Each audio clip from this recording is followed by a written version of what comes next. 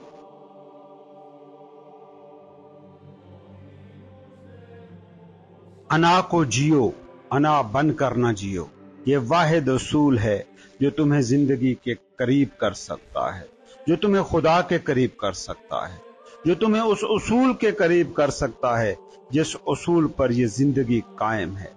تمہیں جینے کے لیے زندگی ملی ہے۔ یہ وقت جو اس مینٹل فزیکل سٹرکچر کو دستیاب ہے، یہ زندہ رہنے کی تیاری کے لیے استعمال کرتے رہے تو تم جیو گے کب؟ جینا سیکھو۔ نیچر کو دیکھو، پھول کو دیکھو، تتلی کو دیکھو، یہ سب جی رہے ہیں، جینے کی تیاری میں مصروف نہیں ہیں۔ صرف انا بن کر جیے تو سمجھوتے جیو گے، کنڈیشنز جیو گے، جینے کی تیاری کرتے رہو گے، جی کبھی نہ سکو گے۔ یہ نوکری مل جائے تو جینا شروع کروں گا، یہ فیکٹری کھڑی ہو گئی تو جینا شروع کروں گا، یہ محل بن گیا تو جیوں گا، یہ بینک بیلنس حاصل ہو گیا، فلاں سے شادی ہو گئی تو جیوں گا۔ یاد رکھنا اگر یہ عہد لے کر جی رہے ہو تو کبھی نہ جی سکو گے۔ غور سے دیکھتے نہیں ہو اس کھیل کو؟ تم لاکھ پتی ہو اور کروڑ پتی کی زندگی جینا چاہتے ہو تو کروڑ پتی بننے تک تم کیا سیکھ جاتے ہو؟ زندگی کو سکپ کرنا سیکھ جاتے ہو۔ جو 10 سال تک زندگی سکپ کرنا سیکھتا رہا ہو وہ اگر کروڑ پتی بن بھی گیا تو زندگی نہیں جیے گا، کیونکہ اس نے سیکھا ہی کچھ اور ہے۔ وہ تب بھی اسی سیکھے کو جیے گا۔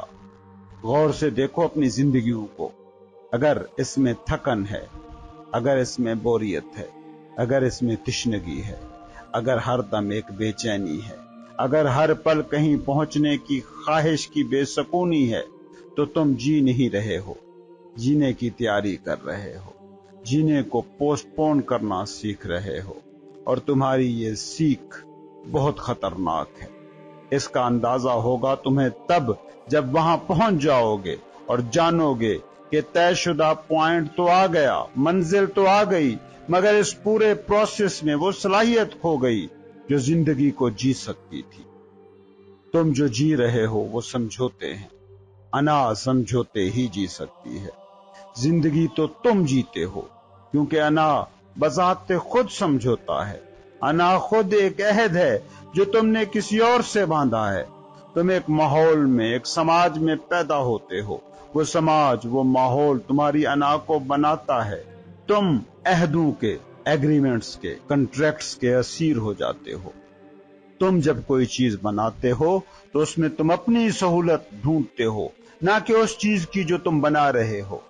بالکل ویسے ہی سماج کا بنایا گیا تمہاری سہولت نہیں، اپنی سہولت ڈھونڈتا ہے۔ سماج جو انا بناتی ہے، جو میں تخلیق کرتی ہے، وہ تمہیں سوچ کر نہیں بناتی بلکہ خود کو سامنے رکھ کر بناتی ہے۔ تم اگر اپنے لیے کوئی زندگی تخلیق کرتے تو وہ انا جیسی بیمار زندگی کبھی نہ ہوتی۔ سوسائٹی نے جو تمہاری انا بنائی ہے وہ بیماری ہے، لیکن وہ انا ایسے تم پر قبضہ کرتی ہے کہ تم یہ جان ہی نہیں پاتے کہ اس انا سے ماورا بھی تم ہو سکتے تھے۔ تم بیمار انا کو ہی صحت مند زندگی مان کر جینا شروع کر دیتے ہو۔ بچوں کو خواب دے دیتے ہو، انہیں مقصد دے دیتے ہو، انہیں سماج کی فیکٹری میں ایک پرزہ بنا دیتے ہو، اور یہ جان ہی نہیں پاتے کہ تم نے ان سے زندگی چھین لی ہے، تم نے انہیں بیمار کر دیا ہے، تم نے انہیں زندگی کو پوسٹ پون کرنے والا۔ غور کیا ہے تم نے اپنے انا پر؟ یہ صرف بیماریوں کے لیے ہی حساس ہوتی ہے۔ جب تک صحت مند ہوتے ہو صحت کا احساس ہی نہیں ہوتا۔ ہاں بیمار ہوتے ہو تو پھر بڑا خیال ہوتا ہے صحت کا۔ یہی ہے انا کے جینے کا ڈھنگ۔ زندگی صحت کو جیتی ہے، صحت کے ہر پل کو پھول کی طرح مہک کر، پرندے کی طرح چہک کر جیتی ہے۔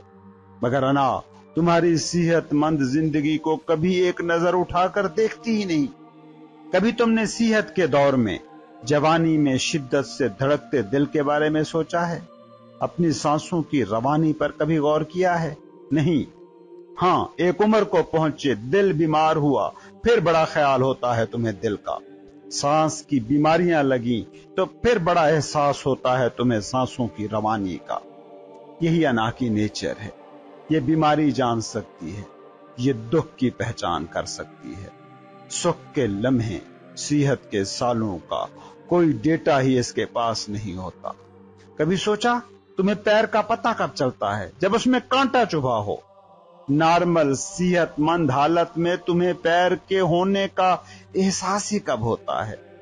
ہاتھ صحت مند ہو تو کب اسے تم جانتے ہو؟ ہاں، زخمی ہو گیا تو بار بار وہ اپنا احساس دلاتا رہتا ہے۔ پیٹ کا احساس صرف موٹے آدمی کو ہوتا ہے۔ تم کبھی اپنے جاننے کے بارے میں غور کرنا۔ تم جانتے ہی وہ ہو جو بیمار ہو، جو درست نہ ہو۔ ذرا سوال اٹھائیے اپنے آپ کے سامنے کہ آج کے اس جدید انسان کو سب سے زیادہ اپنے کس باڈی پارٹ کا احساس ہے؟ سر کا۔ اتنا احساس کہ وہ اپنا ہونا ہی اپنے سر کو ماننے لگا ہے۔ میں سوچتا ہوں اس لیے میں ہوں۔ I think therefore I am۔ تو یقیناً اگر آپ سارا دن سر کے احساس کے ساتھ گھوم رہے ہیں تو آپ کا سر بیمار ہے، اور سر بیمار ہے یہ ثابت کرنے کے لیے تمہیں کہیں دور جانے کی ضرورت نہیں۔ غور سے دیکھنا اپنی ساری پریشانیاں، دھیان دینا اپنے دکھوں پر۔ یہ ساری پریشانیاں، یہ سارے دکھ اسی سر کی فیکٹری میں بن رہے ہیں۔ پریشانی کیا ہے؟ مستقبل میں کچھ ہونے یا نہ ہونے پر فکر مندی۔ مستقبل میں آپ کا جسم جا سکتا ہے؟ نہیں، لیکن سر جا سکتا ہے۔ تو پریشانی کا ماخذ کیا ہوا؟ جی ہاں، یہی سر۔ غور سے دیکھنا اپنے دکھ۔ دکھ کیا ہیں؟ ماضی میں کچھ ہوا جو آپ کے مطابق نہ تھا، اسی کا نام دکھ ہے۔ کیا آپ کا جسم ماضی میں جا سکتا ہے؟ بالکل نہیں۔ آپ کا سر لیکن ماضی میں جا سکتا ہے۔ اپنی کسی بھی پریشانی یا دکھ کو اٹھا کے دیکھنا، وہ ماضی اور مستقبل سے ہی جڑا ملے گا، کیونکہ یہی مائنڈ کی ڈومین ہے۔ مائنڈ ماضی یا مستقبل میں ہی رہتا ہے۔ تم سمجھتے ہو تم ذہن کو استعمال کر رہے ہو، حقیقت اصل میں اس کے الٹ ہے۔ تم استعمال ہو رہے ہو اپنے مائنڈ کے ہاتھوں، اور اس دماغ کو اپنا کہنا بھی غلط ہے۔ یہ تمہارا کب ہے؟ یہ تمہارا نہیں ہے۔ غور کرو، تمہارے دماغ میں کچھ بھی تمہارا نہیں ہے۔ لوگوں کے نام ہیں، تمہارا نام ہے، چیزوں کے نام ہیں، جگہوں کے نام ہیں۔ یہ سارے کہیں باہر سے تمہارے دماغ میں داخل کیے گئے ہیں۔ باہری چیزوں کی شکلیں ہیں، باہری خوشبوئیں یا بدبوئیں ہیں، باہری محسوسات ہیں۔ جو بھی حواس کے ذریعے تم پکڑتے ہو وہ سب باہر کا ہے، اور انہی باہری چیزوں کے بارے میں تمہارا پرسپشن ہے، تمہارا یہ مائنڈ۔ تمہارے اس اپنے جسم میں صرف ایک عضو ہے جو تمہارا نہیں ہے، وہ ہے تمہارا سر، تمہارا مائنڈ، تمہارا ذہن۔ یہ کبھی تمہارا نہیں تھا، یہ معاشرے کا ہے۔